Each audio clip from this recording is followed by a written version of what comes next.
Alors, est-ce que le Royaume est prêt pour ce que tout le monde appelle déjà la meilleure CAN de l'histoire?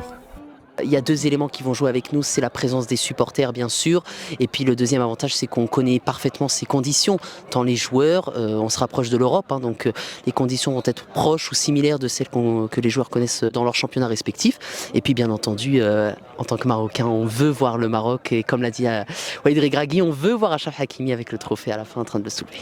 Les Marocains sont des grands fans de football et il y a une attente qui est légitime. Ça fait longtemps qu'on attend d'organiser cette CAN et ça fait longtemps aussi qu'on n'a pas gagné la Coupe d'Afrique des Nations. Il y a Hakimi, il y a Brahim Diaz qui joue à Real Madrid, il y a Nsere, il y a beaucoup de joueurs qui ont beaucoup d'expérience en Europe.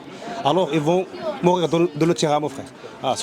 Soit gagner, soit mourir, tu vois. Je pense que c'est un secret de Polichinelle de dire que le Maroc va vibrer au rythme de cette Coupe d'Afrique des Nations. Ça fait depuis 1976 que le peuple marocain n'a pas eu de nouvelles CAN. Il y a les infrastructures, il y a le peuple qui est derrière nous, le public. Et je pense que cette fois-ci c'est la bonne, surtout à domicile. Il fait frais, tu vois. Il n'y a pas beaucoup de la chaleur, tu vois aussi. Bonne condition, mon frère. Alors, il doit gagner la CAN. Et forcément, on connaît l'accueil et l'accueil chaleureux, l'hospitalité des Marocains qui fera que les supporters du monde entier se sentiront chez eux ici au Maroc et ce qui fera qu'ils vivront, on l'espère, la meilleure Coupe d'Afrique des Nations de leur histoire.